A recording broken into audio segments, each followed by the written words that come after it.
Angkatan bersenjata Rusia tak pernah kehabisan cara dalam melenyapkan peralatan dan personel musuhnya. Terbukti dalam sebuah rekaman yang ramai beredar di media sosial Telegram pada Selasa 9 Juli 2024.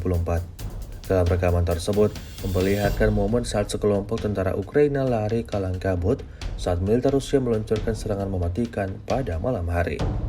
Di wilayah yang dideteksi terdapat banyak tentara Ukraina, militer Rusia tidak tanggung-tanggung langsung menjatuhkan rentetan bom mematikan dari drone. Alhasil, terjadi ledakan di beberapa titik secara beruntun, sesuai dengan apa yang diharapkan militer Rusia. Tidak diketahui pasti ada berapa total personel Ukraina yang tewas dalam peristiwa ini.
Download Tribun X sekarang, menghadirkan lokal menjadi Indonesia.